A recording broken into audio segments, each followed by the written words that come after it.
First, you talk about the injustices which prevail in the so-called communist countries, and then the free societies which exist in the capitalist countries and the wealth that has been created there. But you restrict your arguments to the Western European countries, the United States and Japan. What you fail to point out is that most of the countries in the world are capitalist. That is, the means of production are owned privately, or the accumulation of wealth is privately accumulated. Most of these countries have severely repressive governments, and most of them suffer from huge unemployment rates, hunger, and poverty. If we look at India as compared to China, which has twice as many people, and under its system, the Chinese system, has been able to achieve things for the masses of people which India could not even consider. The same thing goes... Would you come to your question, please? How bad? Just two more points, because excuse me, I'd like a little bit of free speech myself. That's okay.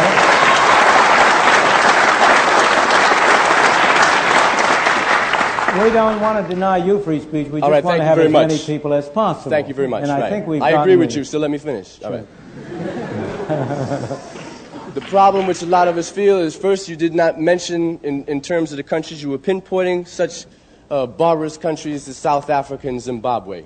And in terms of giving your appraisal of the riches that have been accumulated in the Western so-called democracies, capitalist democracies, I would like you to give us an honest evaluation of just how these countries got so rich so quick, and that direct relationship of that to the fact that there were slaves that worked free labor, and the wealth that was created in this society being a direct product of that relationship, and also of the colonial relationships of the Western European countries and the wealth which they bled out of the people in their colonial domain. I will be glad to answer those questions.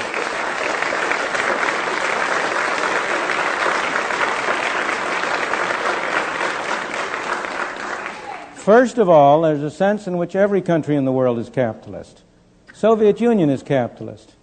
Every country in the world has large capital under control. And the real question is, of course, the organization whereby the capital is controlled. In the Soviet Union, it is controlled by the state or by officials of the state. In the second place, I have been talking for an hour. I would like to talk to you for 10 hours. In a full discussion, I would certainly agree with you that capitalism is not a sufficient condition for freedom. It's a necessary condition for freedom. I never said that wherever you had capitalism, you had freedom. I never said that. I never made that statement. I made the opposite statement. Wherever you had freedom, you had capitalism. Capitalism is a necessary condition for freedom, but not a sufficient condition for freedom. In addition, you need relatively broad access to capital and a relatively free market. Again, relatively. You need competition.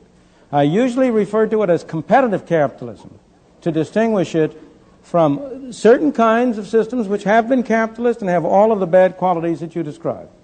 In the second place, because I don't want to take too much time, to go to your final points. In the second place, it simply is not true that the enormous increase in the well-being of the free countries of the West arose out of slavery. Slavery was a blot on our escutcheon, there is no question. And of course, it was a disgrace to this country to have had slavery as long as it did.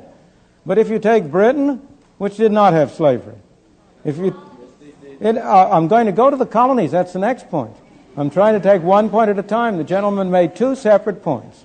One had to do with slavery, and one had to do with colonies. Britain did not have slaves.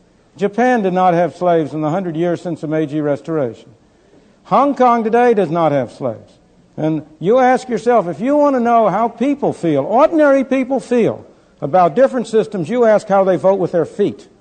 And you ask whether it's Hong Kong that has to put up police to keep people from Hong Kong going into China, or it's China that has to put up police to keep people from China going into Hong Kong. So look at the way people vote with their feet before you judge which society gives them better conditions. But in any event,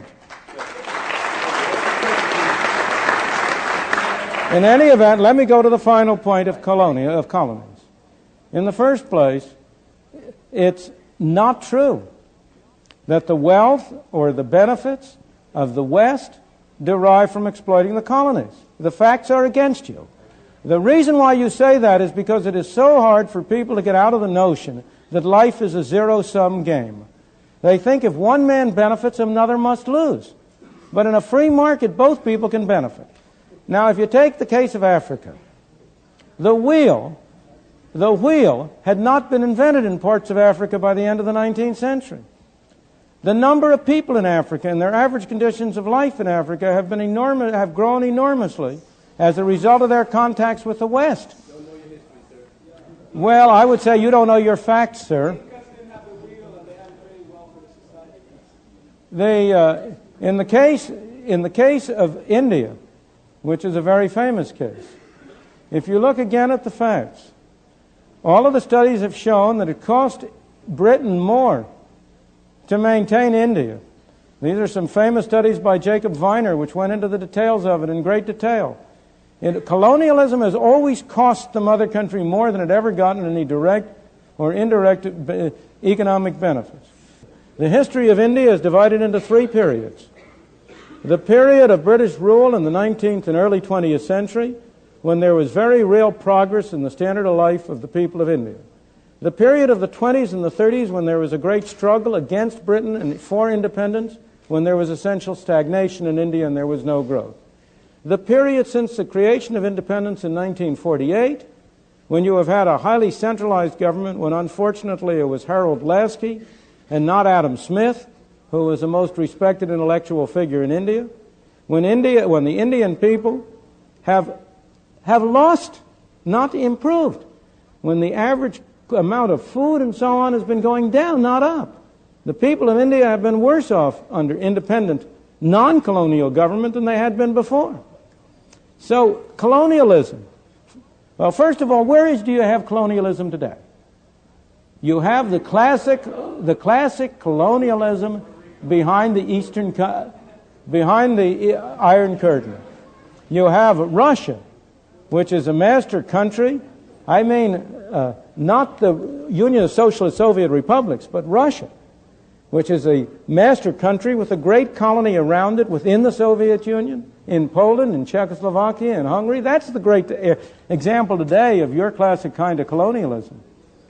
The United States, with trivial exceptions, has never been a colonial country. It did have Philippines. It had Philippines for a while. Cuba was not a colony of the United States. In any event, you need a sense of proportion. In the period between the revolution in 1776 and 1898, the U.S. had no colonies. And yet the U.S., that was a period of the greatest growth and the greatest economic development of the United States. Mexico? Your question.